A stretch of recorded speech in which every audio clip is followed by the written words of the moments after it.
El Vele, el Vele, el Vele. El fenómeno que todos quieren ser. El chamaquito que no pueden entender. How we doing, guys? How we doing? Episode 82 of the Exec Talk. I am your host, Del Velez. Welcome to this. Good morning. This is Thursday, February 15th. I hope you guys enjoyed your Valentine's Day with your significant other, your friends, or your loved ones. Happy Valentine's Day all to you. And in this episode, since it's like post Super Bowl, post reaction, we're just gonna do kind of like an overview. I was told by a viewer, one of the very first, basically first comments ever, not on the actual channel. Is one of my good friends, Angel. He texted me, and he had some thoughts about the last week's episode. So he was like, he thinks that, or he surmised that, oh, you're very biased towards the Chiefs, which makes it harder to listen to. Also crazy for you that you think that a turning point was the missed extra point and not the muff punt. You're talking about 1 point versus a TD that the Chiefs pretty much got handed. Of course, the extra point would have made a huge difference, but come on. That was a huge morale boost for KC and drop for San Francisco. Also, no mention of the Greenlaw injury. Well, Angel, I appreciate your commentary. I always appreciate criticisms and observations.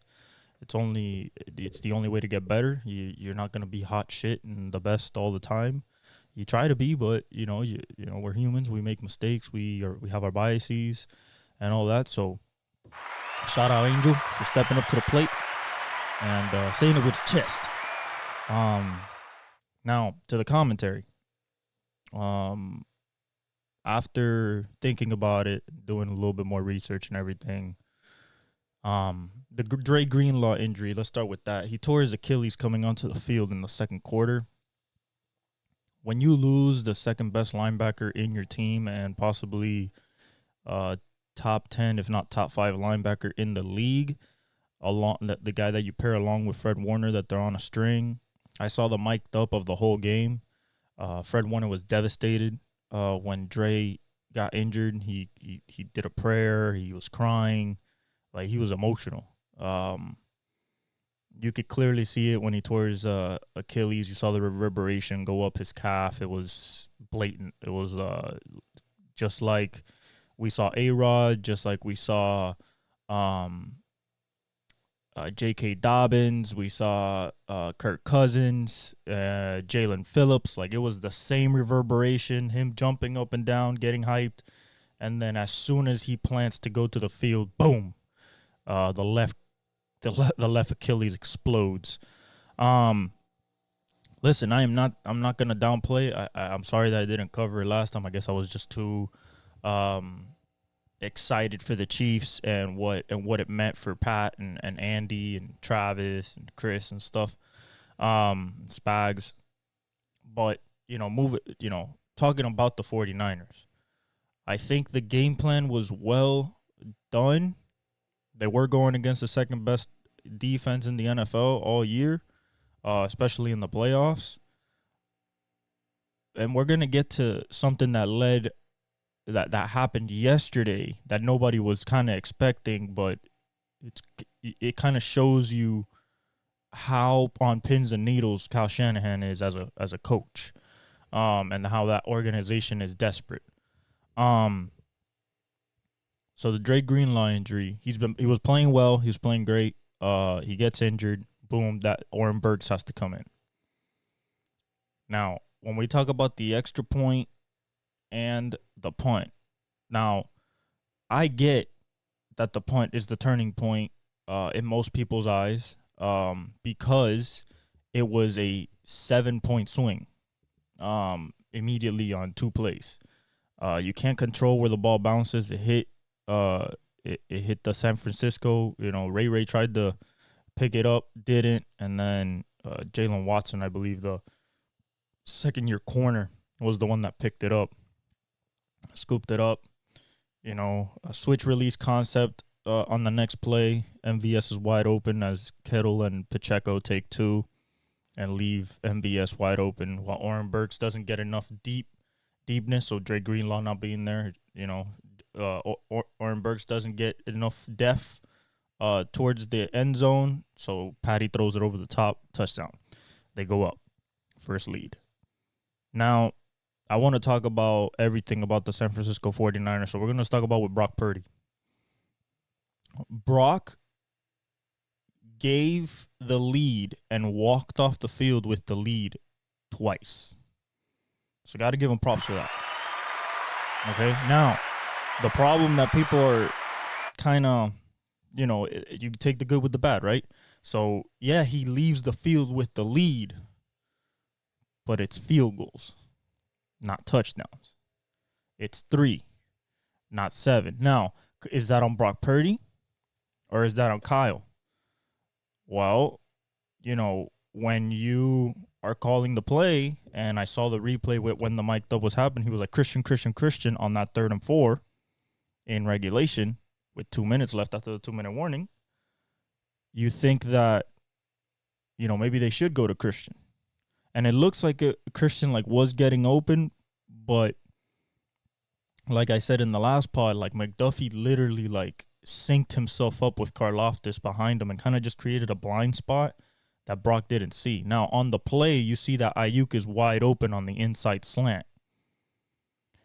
But what I'm thinking is, even though he's open and McDuffie's coming into Brock's face, I think that the amount of time, the tenths of a second that it takes, or the milliseconds that it takes for him to register that Ayuk is open to the time that he gets to throw and cock the ball, I think that time McDuffie closes that gap. So the ball might look like it's going to Jawan Jennings, but I think he was looking for BA. But BA outran the route because he had to adjust because of McDuffie coming. So, okay, you get 3 there.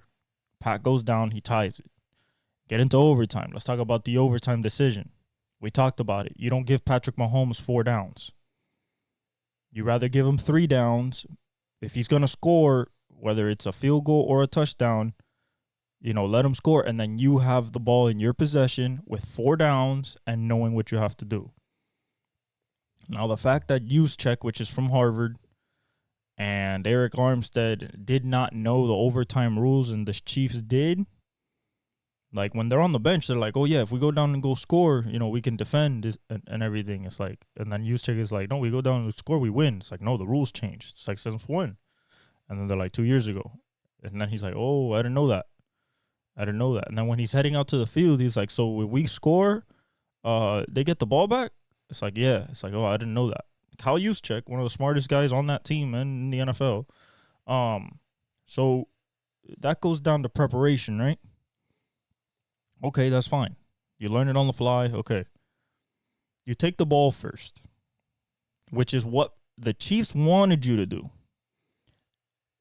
And Kyle explains, oh, we always wanted to have the ball third. But like how I said in the last pod, you got to take care of the first 2 first. If you can finish it in 2 possessions, why not finish it in 2 possessions? Why are you already looking forward to the third?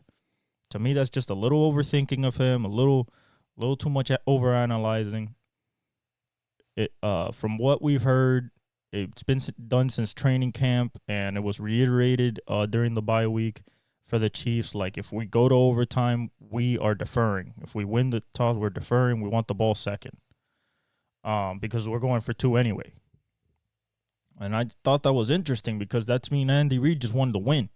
Andy Reid didn't care. He scores 6. No, I want 8. I want to put the ultimate pressure on him and then let our defense eat. So, I understand that. But, so, the biggest problem probably in Kyle Shanahan's game plan and approach in that game, you saw that McCaffrey got 22 carries, right? But in the 3rd quarter, they went 9 passes in a row during the 3 and outs.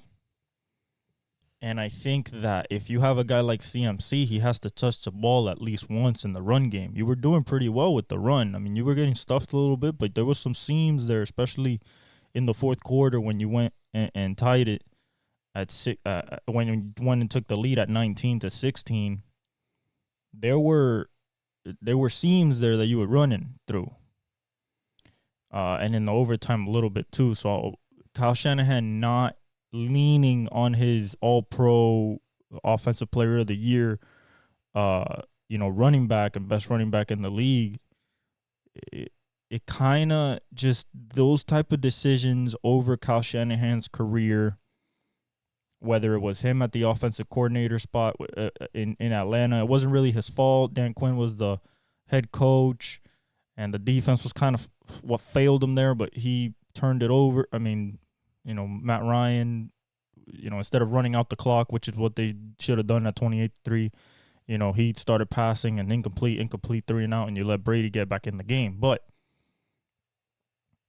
as a coach for the 49ers, we have seen blunders like this before, whether it's against Green Bay, whether against the Rams.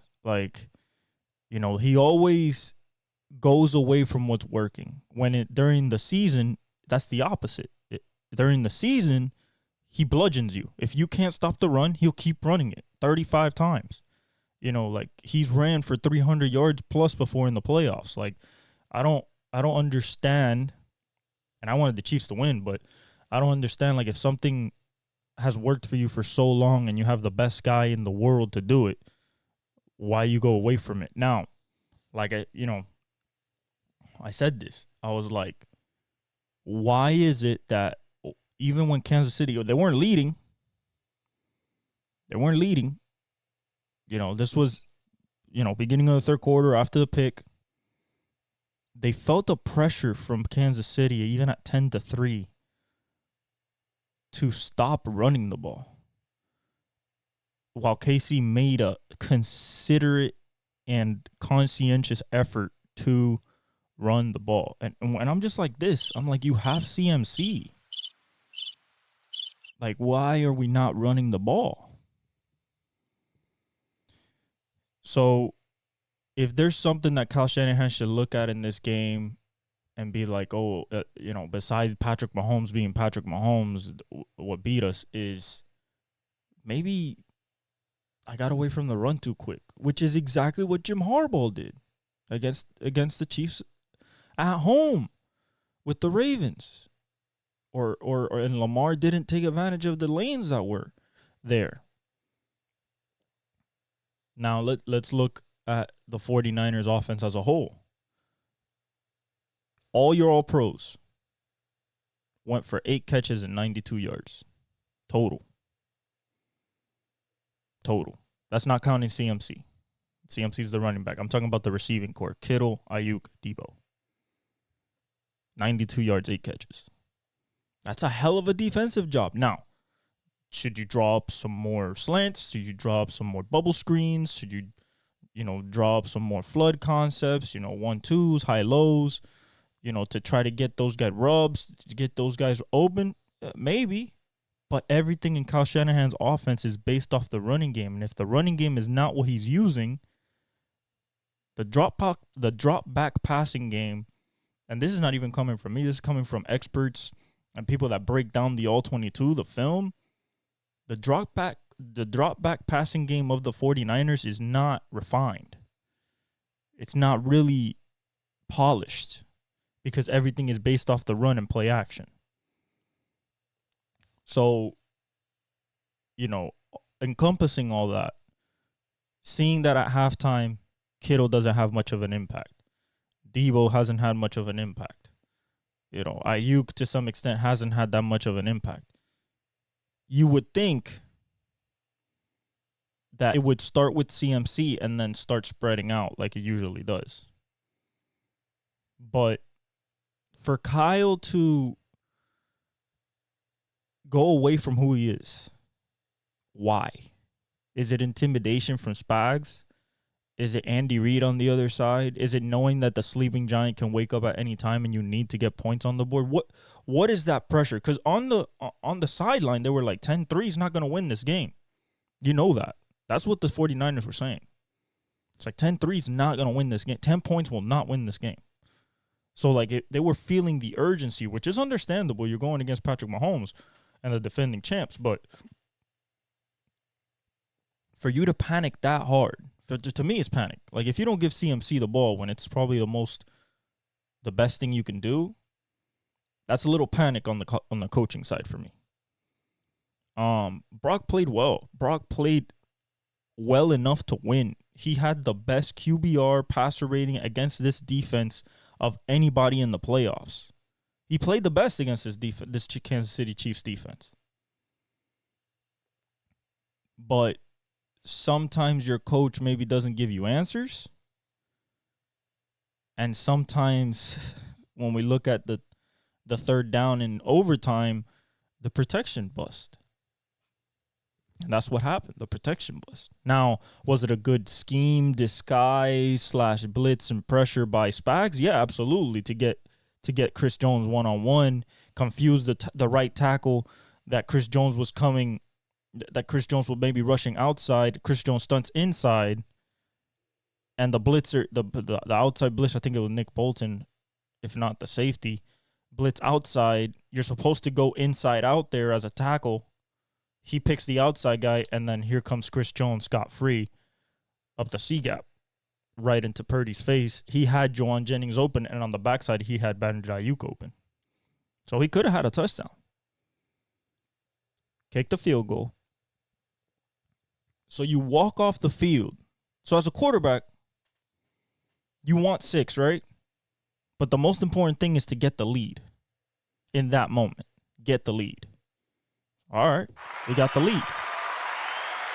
Now you would think that a defense, granted, no Dre Greenlaw, big loss, but as a defense that had, I don't know, a top 5, top 3 defense all year, we're mauling people, known for your physicality and everything, that you could maybe bow up one more time. The problem is, and I don't want to sound like a Chiefs, bandwagoner or anything like that, but it's just the truth. At the end of the fourth quarter, the reason they tied the game wasn't because they got the 4th down. It's because they ran out of time. It was 1st and 10 when they kicked the field goal after the Kelsey catch.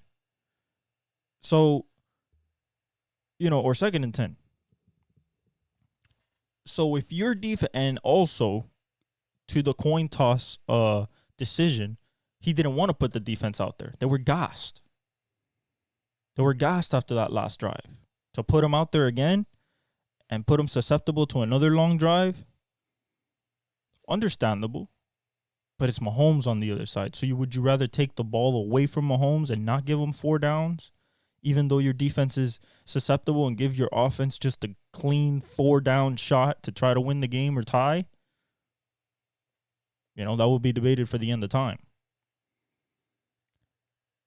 But for Shanahan and Wilks, that whole staff, to get up 3, having that defense, Nick Bosa, Chase Young, no Dre Greenlaw, I get it, I get that. But still have Hargrave, and still have Fred Warner, Mooney, still have Charvarius Ward and Lenore, Gibson. You got to come up with a stop. You have to come up with a stop. They took you the length of the field. They started at the 25. It's not, for the 4th and 1 was the game. That was it. The 4th and 1 was the game. Then the 3rd and 1 a little bit later. But the 4th and 1 was the biggest play of the game. After the 3rd and 4 in regulation, where even Will Venovich, or Steve Benovich, the head referee, the white cap, he said, best play of the game, best play you got right here. This is the game right here. You don't want to get 15. You don't want to give 15 the ball again. Excuse me. When the refs know, that's like that Brady type of essence, like Jordan type of essence. You don't want to give the ball back, not with time, not with a chance, not to this guy. So for Shanahan, I understand your defense is tired. but you would rather put your defense out there, only give Pat three downs. It gives you more of a chance to stop them, maybe punt, maybe they go for it on fourth down, you know, and you know, there's a lot of ways that it could go out positive for you. But once you take the ball, you know, Pat knows he has 4 downs. And like I said, Brock Purdy played the game enough to win. He played well. He was hitting his spots. He was hitting his windows, good throws, poise, no turnovers. But he's 6 foot. And Spags loves to blitz on big downs and third downs. And disguises them pretty well. Exotics. And at the end of the day, you know, either Kyle didn't have answers for him, or Brock, you know, didn't have enough time.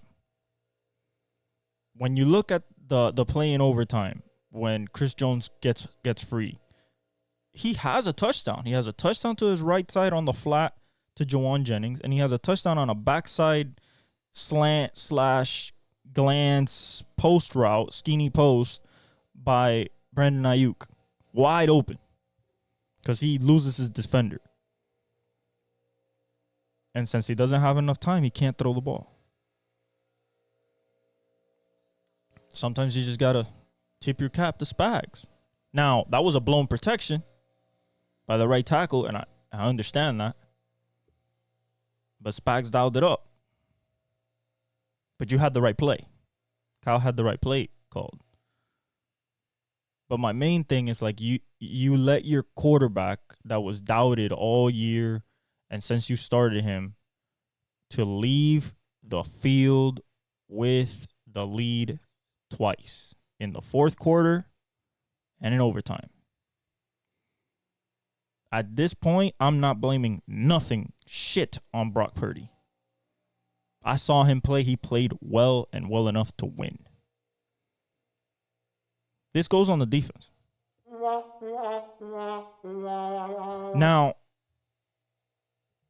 it's Patrick Mahomes. I get it. I get that. I get that. It's a different animal. But this is the Super Bowl.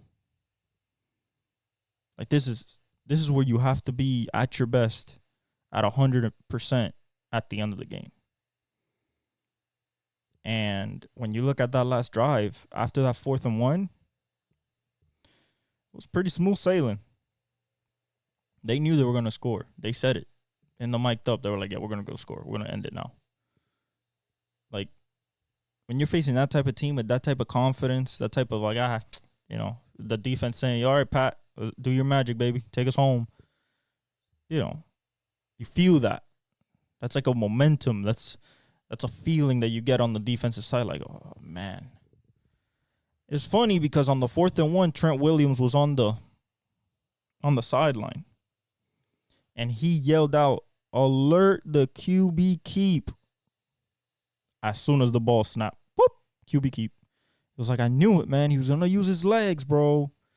Trent knowing that just shows, like, how good he is. Not just film study, but just football IQ. And knowing the player that he's looking at. San Francisco should have known that Pat would have done anything and everything to win that game. And in every single Super Bowl, he's used his legs. The last 2 especially. Remember how the last one ended. The big run, followed by the holding call, field goal. You got to understand who you're playing with and at the time you're playing them. If this is week 5, okay, maybe he doesn't run. Maybe they get something for Kelsey, which was supposed to be for Kelsey, but it got covered, so he took off. And he said it before the play. He was like, if it's not there, I'm out of there. I'm getting it. Sometimes you just got to give it up to a better football player. Now, what came of all this? Yesterday, we found out that Steve Wilks was fired, relieved of his duties as San Francisco 49ers defensive coordinator. And if I'm being honest, I don't know why. He held the Chiefs to 19 points in 4 quarters. You know, I don't know what else you want as a defensive coordinator. You held them to 3-and-outs, picked them off, fumble. It's not Steve Wilks' fault that CMC fumbles. It's not Steve Wilks' fault that the muff punt. It's not Steve Wilks' fault of the missed extra point, the blocked extra point, excuse me. And it's not Steve Wilks' fault that you get field goals and not touchdowns and you get 0 points off turnovers. 0 points off turnovers. That is the biggest thing about this game. Because the San Francisco 49ers had 1 turnover.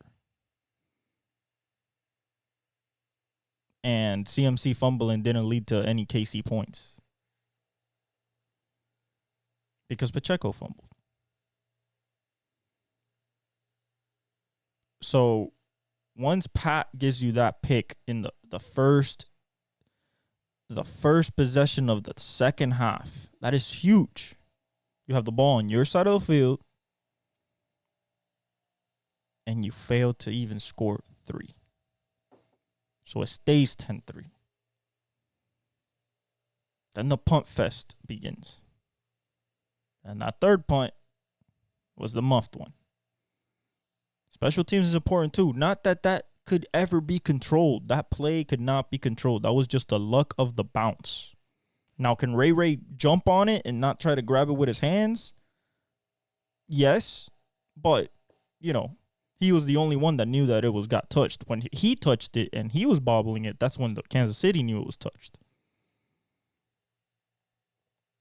So, you know, there's a lot of things that went into this game. And then for Steve Wilks to get fired, it's a scapegoat. It's a weak move. They did it to him at Arizona. They did it to him in Carolina. And they're doing it to him in San Francisco. He was there for 1 year. Everybody else has been there for multiple years. D'Amico, Saleh. He had a better defense than D'Amico when it came to points per game, turnovers a game. They were close, but Steve Wilks' numbers were better as a defensive coordinator. And for him to get relieved of his duties because you lost the Super Bowl, you know, the only thing that I see when you break down the All-22 and people talking about it that have played the game at a high level, it said if the four-man front was working in the first half, why blitz him? Why blitz Pat? And as a defensive coordinator, when you're facing a guy like Patrick Mahomes, you have that constant fear in the back of your head, like, what if he figures it out? Like, what if he figures out how to beat the four-man pressure and then just starts dicing our zone up? Because they were playing a lot of zone. Unlike the Chiefs, they were playing man. They played 64% man. And the 49ers saw man 34% this year. So people were deathly scared of that receiver group playing man-to-man and one high against them. But Spags just said, nah, I got the dudes. Let's do it. Mano y mano. So shout out to Spags for having that much confidence in McDuffie and L'Jarius Sneed and Mike Edwards. But, so, why do you go away from the four-man pressure? Why do you start trying to heat them up? Because against a guy like Brady, against a guy like Mahomes, against a guy like Peyton Manning, there's going to come a point where everything in his head will start to click. Those guys use the beginning of the game, in the playoffs especially, as a feeler. What are you going to do? How are you covering this? Okay, this is what you're doing to Kelsey. Okay, how is our running game? It's a feeler. Once I think he got confidence in the offense that he could move the ball down the field once the Pacheco fumble drive. When he threw it to Mecole Hardman on that 52-yard bomb and Pacheco fumbled it, I think that's when he started thinking like, oh, maybe, you know, we can move the ball here. Like there's some seams that I can see. The pick, you know, puts him back in the third quarter and then punt because the defense is playing well. And then he finds MBS that open it kind of just unlocked something, and like it kind of just settled them down. It was like, okay, no problem. We're up. Now let's rethink the game plan. After that touchdown, they scored on every single drive. Touchdown, field goal, touchdown. That's how they ended the game. It just takes one play for these guys, bro. It doesn't take a series. It takes one play, whether it's a 5-yard first down, a 20-yard in cut, one play, and they're in rhythm. And once Pat, Brady, Peyton are in rhythm, Drew Brees, very hard to just mess up that clock. And for Steve Wilks to try to mess up that clock, he had it messed up in the first quarter, in the first half, holding them to 3 points. But those 3 points, that drive of 3 points told Pat, hey, I can move the ball on these guys. We just have to play us, protect, and I can find people. So you get the 3 points. We get to the second half. And then you kind of set him back to 0 with the pick. He's like, that's my fault. Overthrew it. Puts the defense on a bad spot. Defense holds up. And not just holds up well, 0 points. Gets the ball again. 3 and out. All right, let's punt. Defense holds up again. So it's still 10-3. Still 10-3. Then the third point. Boom. 13-10. Oh. What do we have here? I have the lead. Okay. Go to Coach Reed. Yo, I think we can do something. Okay. You know, Coach Reed's going to be like, absolutely. Brock comes down. Scores a touchdown. To Jawan Jennings. 16-3. Now, it should have been 17-3. Why is 17-3 so crucial? Now, I give you, the muff punt probably was the changing play of the game, and Dre Greenlaw getting hurt was probably a close second. But the reason the extra point is so vital is because it completely changes the play calling from Andy Reid on that last drive. Completely changes it.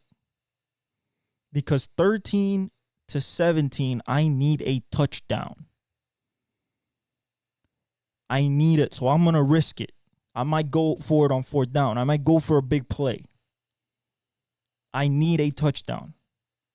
No ifs, ands, or buts. I cannot kick a field goal, be down 1, give you the ball back with 5 minutes left, 2 timeouts, and thinking I'm ever going to see it again. That's how QBs and head coaches think. So that blocked extra point, it's only 1 point, I get it. But in a 25-22 game, that's 3 points. 1 point makes a difference. But then Pat is like, you give him a little bit more life, saying, we need 3. We can settle for 3, 16-16. We'll be all right. And, you know, it gets to 16-16. He kicks the field goal. So you stop him, kicks the field goal, tied it. And then comes the 3rd and 4. Because they were moving the ball pretty well. They were about to get into solid field goal range. McDuffie blitz. Got to kick the field goal. 19-16. Pat wanted to go end it. Pat wanted to go end the game. He wanted to end it in regulation. But he drives down, does that run, and, you know, hits Kelsey to put him into stupid easy field goal range on that 3rd and 10. It was a 3rd and 10. The crossing route to Kelsey that it was him and Fred Warner. And it was a little bit of rub route, but Jalen Watson didn't even touch Fred Warner. He just kind of like, and got out of his way. But that little amount of just hesitation allowed Kelsey to just get 2 steps of separation, got it up the sideline, and made it an easy field goal. But that's because Pat didn't have enough time to score the touchdown. He had one play. It didn't work. He tried to throw the same fade ball that he threw, the back shoulder fade that he threw against Kyle Hamilton against Baltimore. Fred Warner was right there. All right, let's kick the field goal. 19-19. We're going to overtime. So Brock is okay. Brock is fine. So all the doubters about Brock, I don't want to hear it. Brock is a top 10 quarterback to me. Because to me, it doesn't matter where you get drafted. To me, it matters what you do. What you do with your opportunity. How poised are you in the pocket? How poised are you in 2-minute drills? Can you hit windows? Can you hit, your right target at the right time? Can you maintain tempo? Are you composed? All that is Brock Purdy. Doesn't matter if he's the last pick in the draft. That doesn't mean jack shit when it comes to your work ethic, detail, and study habits, and work, and just putting in the work, your demeanor. So he gives you the lead. Okay, you can't keep it. All right, at least he doesn't beat you in regulation like he did Jalen Hurts last year. Let's go to overtime. Bam, driving down the field, boom, boom, boom, boom, boom, boom, boom. You get to the 20-something. Right there. Right there on a 3rd and 5. Missed assignment. So 49ers offense played well enough to win this game. Now, if you go through the All-22 and you see L'Jarius Sneed jamming Debo, or you see McDuffie jamming Ayuk, and you see Kittle getting hit by Nick Bolton or Willie Gay, and it affects their route in some way, that is why. That's why they weren't that effective. Because of that reason. So, when you dissect the whole thing,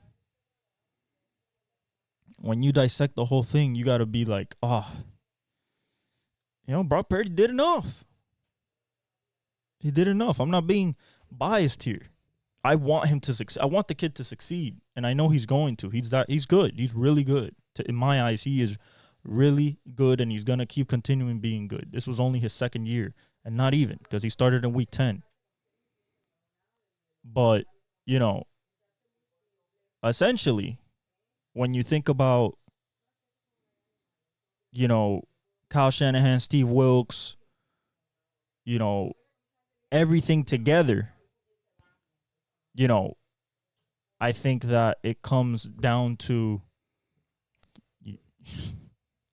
you came up against Patrick Mahomes. You came up against Patrick Mahomes. You came up against Andy Reid. That's just the bottom line. Ask what happened to all the people that lost to Brady. 28-3. You were going against Brady. You had to kill him. That's what every analyst has said. You had to kill him. You had him 10-3. That's not enough. 10-3. That's not enough. Should have been 17-3. Rightfully so. They should have scored when CMC fumbled. But I wasn't being biased to the Chiefs. I was just excited. But for Steve Wilks to be the scapegoat out of all this when his defense played well and held the Chiefs to 19 points in 4 quarters, where's Kyle Shanahan going to go? There's no D'Amicos out there. There's no Robert Salas. Who are you going to get? Dan Quinn is with the Commanders. Mike McDonald is with Seattle. Where are you going? Who are you looking for? Mike Zimmer just went to the Cowboys. I don't know where he's going to go. Somebody inside the staff? Maybe. But, to get rid of Steve Wilks, a guy that has coached his ass off this year and done a great job, I just don't get it. I think he's just a scapegoat, just a reason to, try to wash it and move on. Hey, we got a new defensive. Oh, we didn't like his schemes a little bit, but they worked. His schemes worked. So how are you going to say, oh, we didn't like it, what the philosophy wasn't right and everything? But they worked. You guys were one of the best defenses all year. But the scheme doesn't work. I just think it's excuses, to be honest, just in my opinion. Moving on. Dre Greenlaw, please get better. It's going to take a long road for you to get back. A long road. Because you tore your Achilles in the Super Bowl, being February. 9 to 12 month recovery. You'll be back maybe late next year if you get back. Late next year. So let's talk about a little story that came up. A little story that came up in the NBA. That the Golden State Warriors made a call. Made a call to Jeannie Buss and the Lakers to inquire about LeBron James possibly going to the Dubs. And when I first saw this, I was like, why? Why would you possibly want to get a 39-year-old expensive? I know you want to put him with Curry and they would be awesome, but then all the things you would have to give up and stuff, like, it didn't make sense to me. And they explained it. And when you look at both teams, both teams are missing something. One's missing scoring. The other one's missing late game defense. Late game execution. For the most part this season. Just like yesterday, they blew a 15-point lead, to the Clippers. They could have beat the second or third best team in the West, and they blew a 15-point lead. So, at home, unfortunately. So, LeBron to Golden State. The first thing that comes to mind is basketball IQ. If you're able to keep Draymond, then you're talking about three of the smartest players in the league and possibly in history. Steph Curry, LeBron, and Draymond.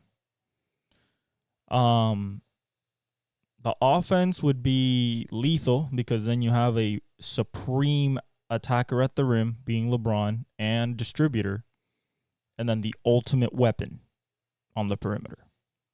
And he could go inside and finish as well, but the ultimate weapon is Steph. Clay would probably be out of there, so would Wiggins, most likely.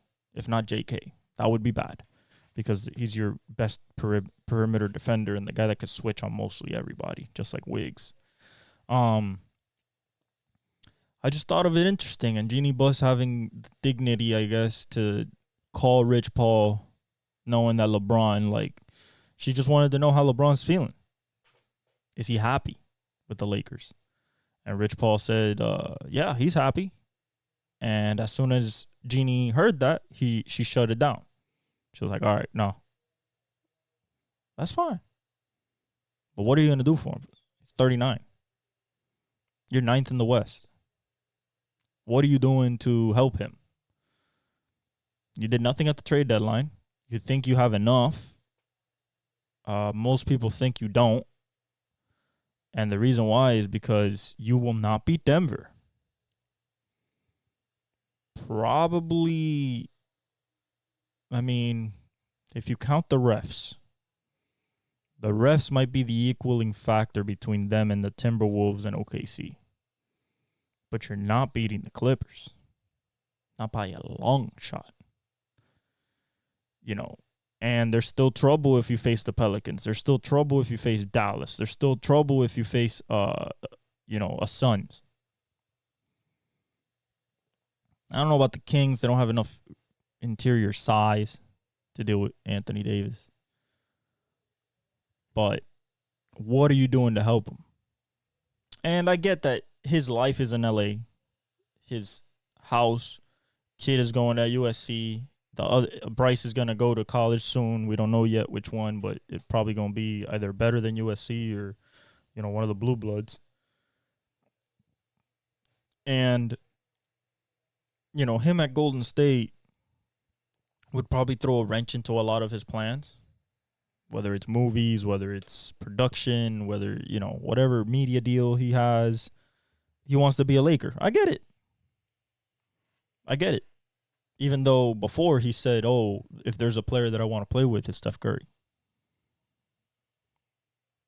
I don't know if they're going to pursue it in the summer.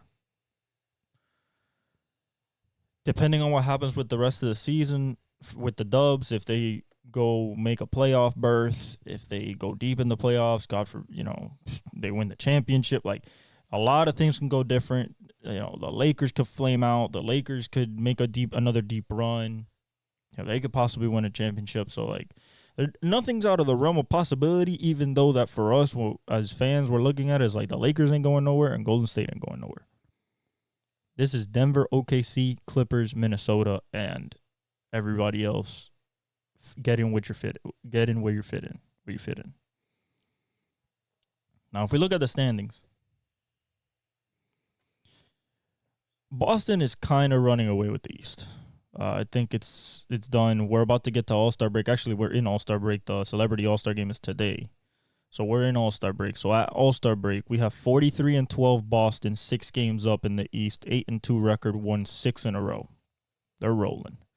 Cleveland, 6 games back at 36-17, 9-1 in their last 10. Milwaukee's 8 back, 35-20, not doing good. They're 4-6 in their last 10. Dame is averaging 20. Doc Rivers doesn't even know how to use a weapon like that. Gilbert Arenas explained it he's going to struggle because his Doc's offense does not run through the point guard. And when you're having a point guard that's that talented and elite and not using them, it's a travesty, to be honest.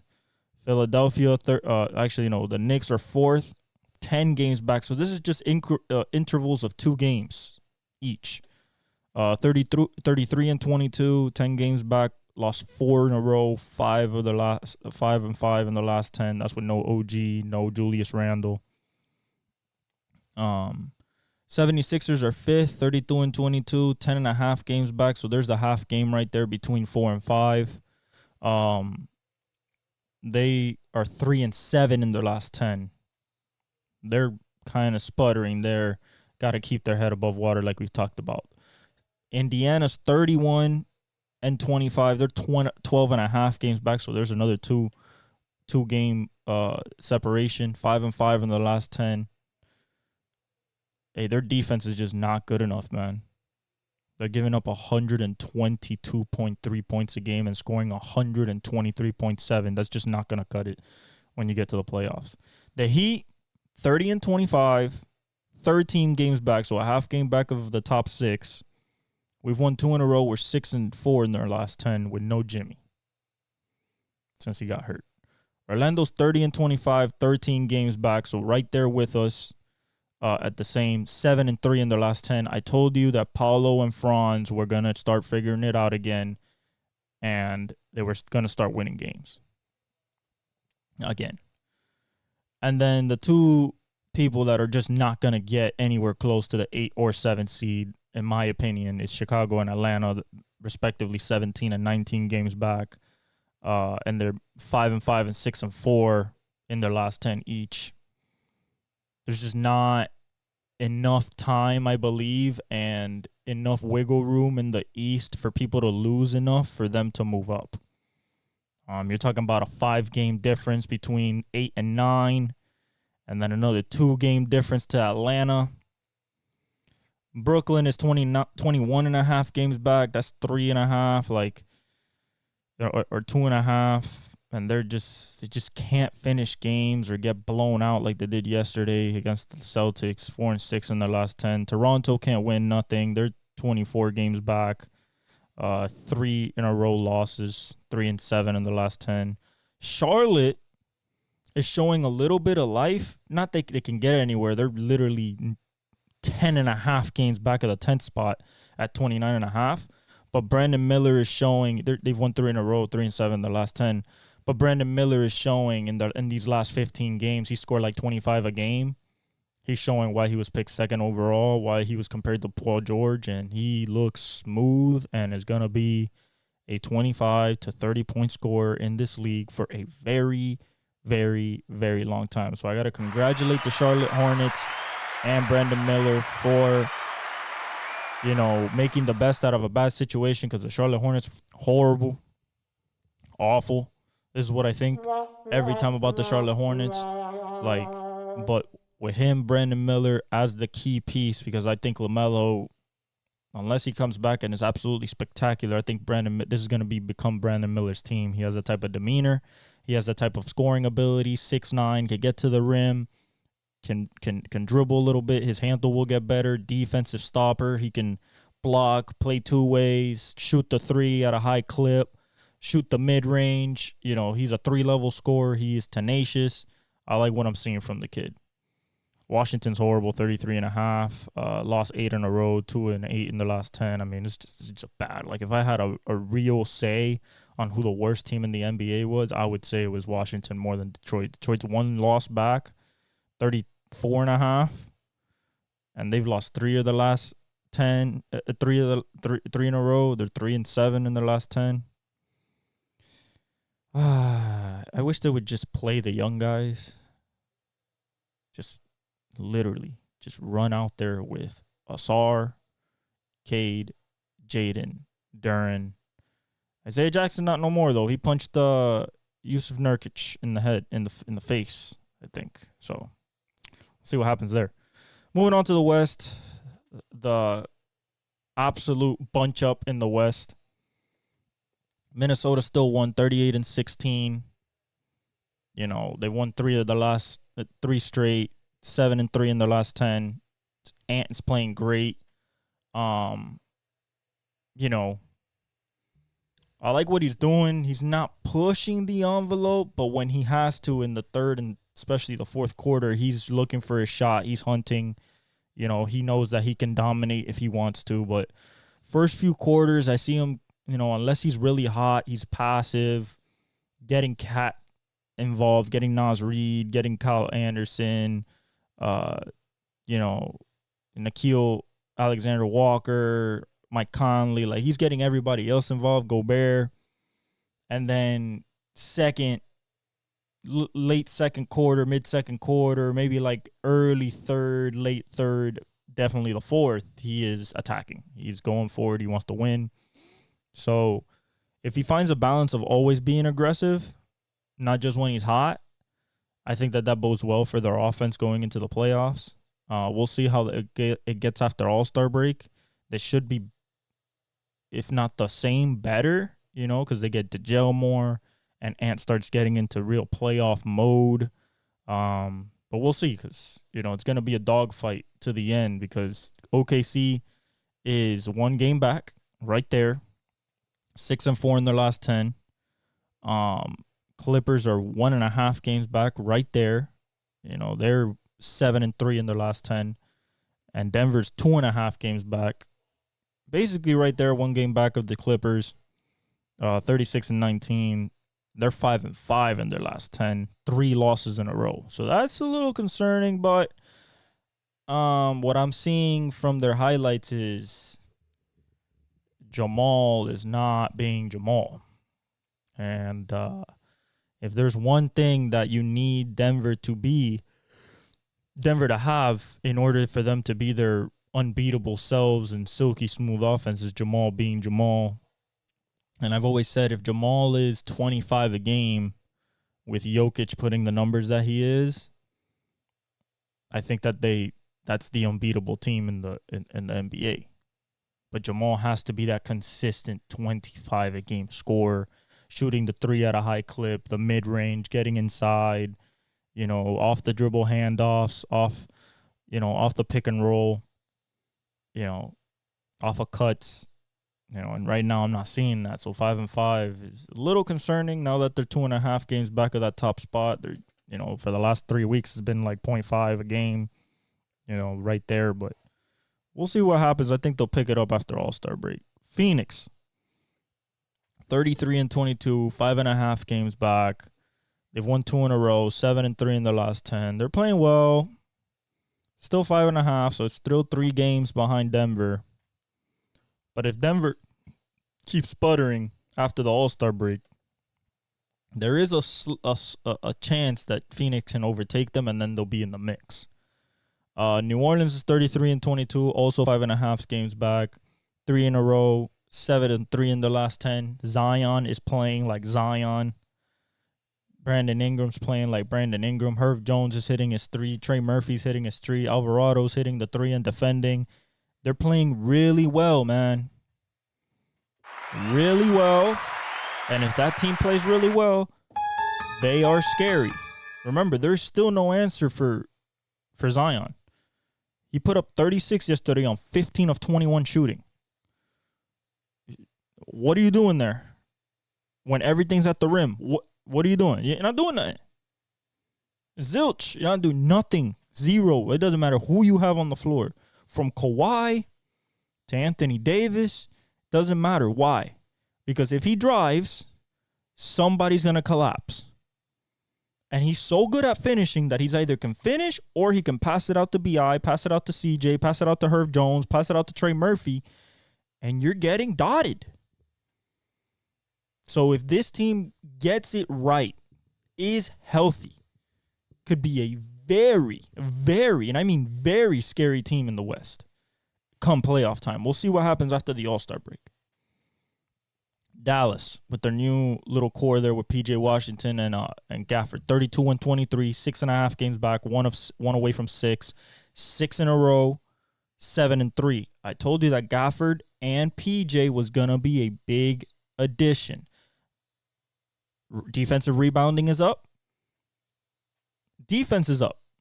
You know what I'm saying? Like, and it's going to keep getting better after the All-Star break, I believe. I think that they're going to be one of the hottest teams going into the playoffs. Sac, 31-23, 7 games back, a half game back of 7, 5-5 in the last 10. It's tough with them. They're kind of just in that in-between, we can score, but we can't defend. And if we can't score, we still can't defend. It's tough. It's a tough look here to really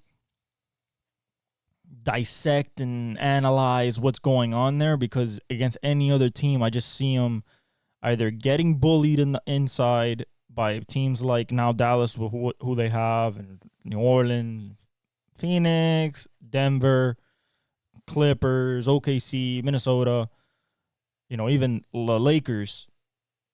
But then I look at their scoring, it's like, Herder, and you got Fox, and you got Monk off the bench, and you got Keegan Murray, and Sabonis, like Harrison Barnes. Like, you got people that can score, but I don't see it there. I just don't see it. The Lakers are 9 games back, 30-26. They've won 3 in a row, 7-3 in the last 10. So it looks like they're turning up on the up and up.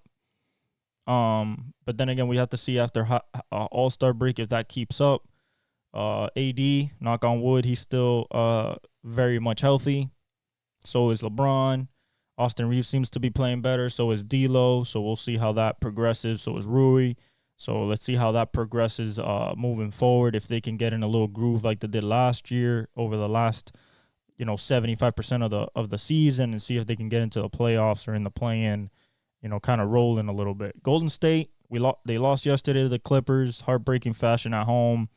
Could have won, could have been 27-26, only a game back of the Lakers. We're 2 games back now. It's 9 games to 11 games back. Utah's a game and a half back of us. 7-3 in their last 10. I think that yesterday was not. When I say it wasn't alarming, it wasn't alarming in the fact that, like, we got absolutely dominated. It's alarming in the fact that we gave up another lead at home. And Curry said it after the game. He said, we have to go back to people having that home court fear against us that they can't win here. Right now we're playing really average or below average at home, when it comes to ending games.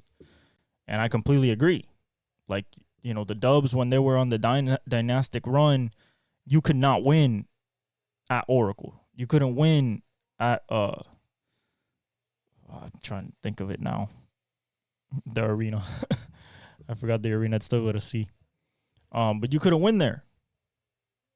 You could not win there. Like, you were going to have to bust your ass to try to get a win there. It was like this.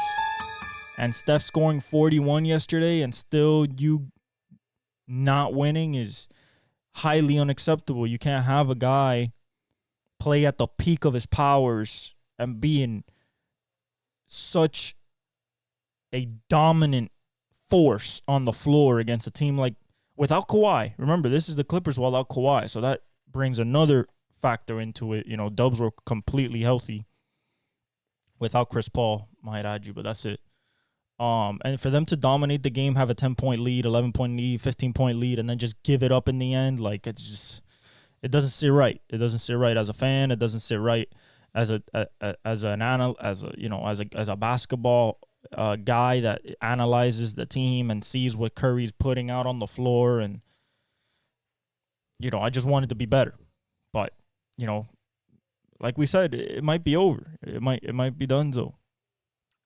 Utah, like we said, they're 12 and a half games back, so a game and a half away from Golden State in that 10th seed in the play-in.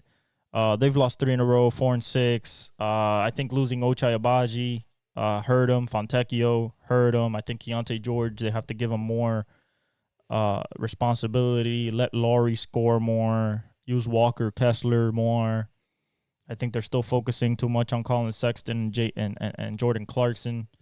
They're giving THT, Taylor Horton Tucker, they're giving him a lot of run. I think this team should start learning how to run through Laurie and Keontae George. That's the two future pieces. You know, get Taylor Hendricks in there. They're getting him in a little bit. I think you should speed him up a little bit, let him play more, let him get his offense under himself.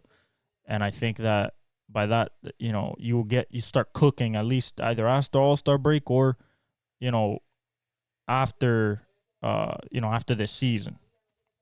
Houston has kind of become a disaster since Cam Whitmore got hurt, or even before that. They're 3-7 in their last 10. Cam Whitmore's supposed to play. I don't know if he's in the Rising Stars game, but he was supposed to play yesterday. He did not. They lost. They're 14 games back, 2.5 games back of the Utah. I don't think that at this point, even after the All-Star break, I don't think that they will be effective enough, even if they give Cam Whitmore the keys, which is what they should do. It should be Alfred Sengun and Cam Whitmore and Amen Thompson. That should be the starting lineup. Get rid of Van Fleet, you know, or start him from off the bench, or start Fred and, you know, sit Jalen Green. Jalen Green, to me, is the new Jordan Clarkson. That's just my personal opinion. To me, they play the same way. You know, JG has more explosiveness and going to the rim, but, like, they're both slim, skinny, microwavable scores type. I think Cam Whitmore is just a way better prospect and just younger and just a better player at this point. And when he gets back, I hope that they start him because they have nothing to lose right now. Memphis, 19.5 games back. They're not going nowhere. They're 1-9 the last 10. I think that it's time to start Gigi Jackson. He's starting to become kind of like the focal point of the offense when Triple J is not on the floor. He's hitting threes at an extremely high clip. He's long. He can get in transition. He's defending pretty well. I think that this 19-year-old could become something really special, especially when Ja and Desmond Bane get back and Marcus Smart gets back, you know, next year. I think they could have another piece there that is very valuable and effective, but I think they should start giving him starting minutes. I don't know, maybe above Zaire Williams or Vince Williams Jr., which is playing well, but, you know, I know you don't want to sit Santi, but I think Gigi should get more playing time. I like what he's doing. And like I said, you have nothing to lose, so might as well try it. Portland lost 5 in a row, 3-7 in their last 10, 22.5 games back. No Shaden Sharp still. You got Scoot coming off the bench again. I don't understand what's the reason.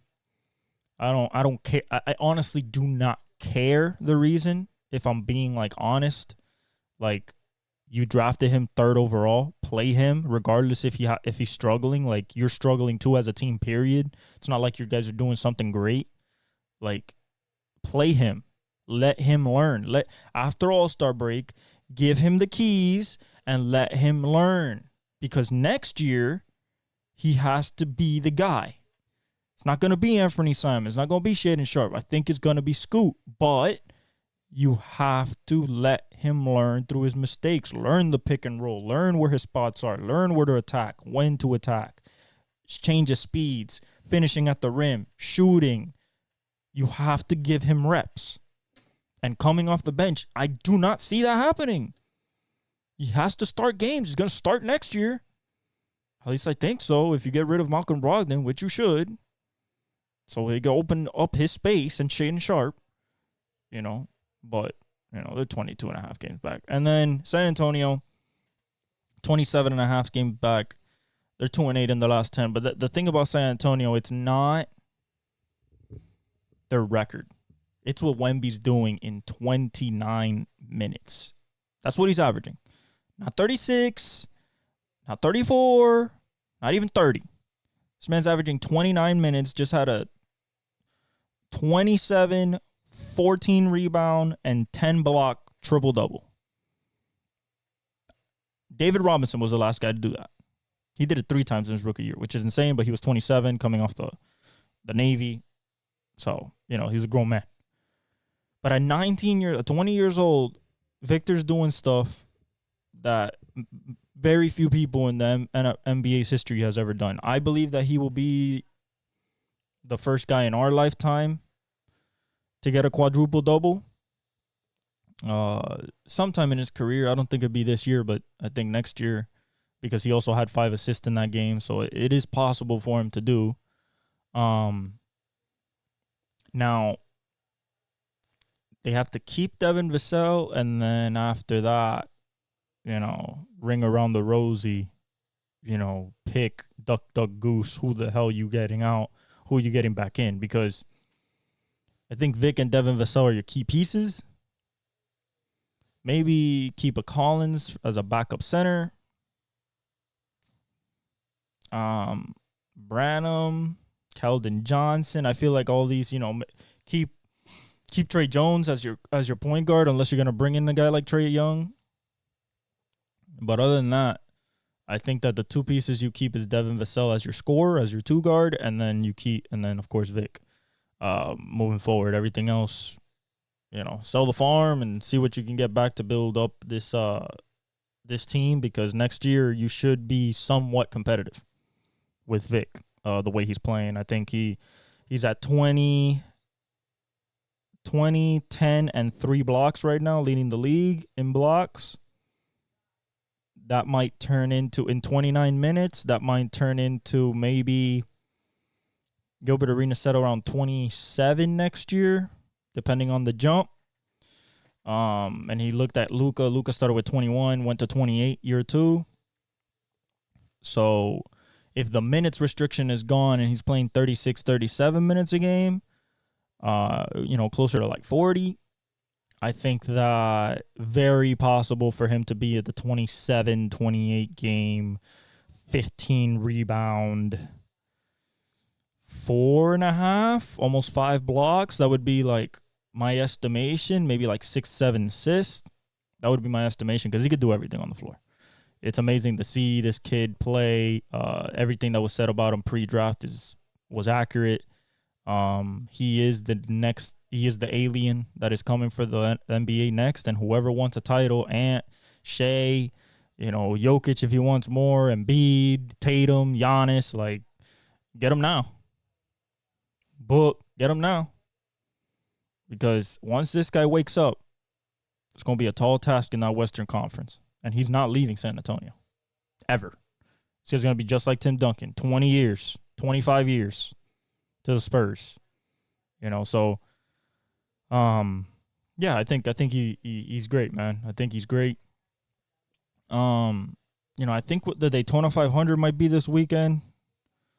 I'm excited for that, because we're back to racing. We're back to my normal sports schedule, which is basically like after football season ends, it's literally, you know, um, you you watch racing, but it depends what racing you're watching. So starting in February, you got your first NASCAR races, and then you have IndyCar starting in March 10th, which is around the same time. Yeah, February 29th to March 2nd is the first Formula One Grand Prix in Bahrain. So this is where it gets good. MLB starts in April, obviously. Um, everybody report. Actually, no, spring training starts February 22nd. Um, but Yoshinobu Yamamoto, I saw him warm up in report yesterday as a pitcher. So I saw Shohei Ohtani hit a ball after surgery. They look good. Yamamoto, people were picking him as a preseason Cy Young candidate winner in his rookie year. I mean, I get it. Guy came in with a sub 2 ERA from Japan and the MPB. I just got to see how it's gonna play, and if he plays like that, I mean, there is no holes on this Dodgers team. When you look at lineup wise with Mookie and Freeman, Ohtani, and Lux, and that's a lot. That's a lot. They should be projected to win at least 100 games. Same thing with Atlanta. They're just too good of programs to not win consistently. I'm excited for Formula One. I'm excited for the new Mercedes. I want to see some competition. It might be McLaren versus Red Bull this year. It might be Mercedes versus Red Bull this year. It might be Mercedes, McLaren, Red Bull this year. It might be Mercedes, Ferrari, Red Bull, McLaren, Aston Martin. It might, you know what I'm saying? It might be all competitive. I would love that. I don't want to see Verstappen 15 seconds ahead on lap 10. That would be very boring, especially if the DRS is still as powerful as it is for that car. Christian Horner with the allegations that he had a toxic workplace. We'll see how that gets resolved. I knew that he was a hard ass just when you watch Drive to Survive. You just can tell that he's like that. But Toto's a little bit more easygoing. But if you want to win, I guess you got to have that type of mentality. Just you can't treat your your employees like ass, and abuse them to a certain extent, work wise. So. I'm excited for all that. I'm excited for IndyCar. Excited for Imsa. Sebring here is in a couple of weeks. The 12 hours of Sebring. But I'm excited for everything sports related that we're getting. Corbin Burns went to the Baltimore Orioles. That bolsters up that rotation a big boost to that rotation. It was already good with Gibson and Kramer and Rodriguez. And you look at that lineup, and Jackson Holliday will probably start this year. So everything is looking good for the Baltimore Orioles. Got to see what Aaron Boone said that they're focusing on a championship. You got Juan Soto. Rodon should have a better year this year. You got the Cy Young winner in Garrett Cole. You have Marcus Stroman, so he should be bolstering up that rotation. Aaron Judge, hopefully he doesn't get hurt and stays healthy. Anthony Volpe have another good year. You're hoping as a Yankees fan, but everything in the sports world is going great. I love it. I love that we're getting into racing season. I love that we're getting into draft season. We're gonna start breaking down these teams. We're gonna start looking forward to the combine. I'm gonna start doing some study work on these receivers, on this running backs, on of course the quarterbacks, the O-line as much as I can, D-line, corners, safeties, linebackers. Like I really want to see what this class is about. I know that the high end is quarterback and wide receiver and offensive tackle. There is some defensive tackles like Braylon Trice, Latu from UCLA. You have you got DJ Turner from Alabama. So you have some Devondre Sweat from at D tackle for Texas. So you have some big guys up front that are doing good. Joe Alt, Fashanu, Fuaga.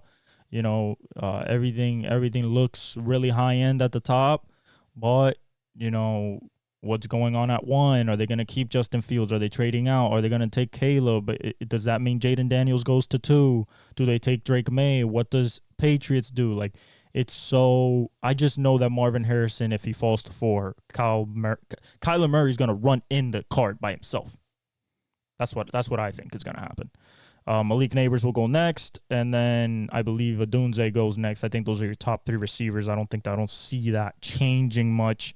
It probably goes all Fashanu, maybe Fuaga, around there. I think that's your offensive tackles. I think it goes Caleb, Drake, Jaden. But Jaden in the combine could really show his throwing arm and his running is elite. So maybe he goes to 2 and they do the, I wouldn't say the same mistake as RG3 tore his ACL, but when he won the Rookie of the Year. But do they take the running quarterback with the arm, or do they go Drake May, the Josh Allen prototype? We'll see at the combine, but I'm excited. I'm excited for the sports to keep continuing. We're going to keep going here on the Exec Talk. And like, subscribe, comment. I would love to answer your comments. I will be on there. If you guys comment, like the video, turn on your notification bell, keep sharing everywhere. I'm in the process of making clips for you guys to put up on social media and stuff like that. So keep following me. I love you guys. Thank you for all the support. I'm El Velez. This is the Exec Talk, and I'll leave you with the outro.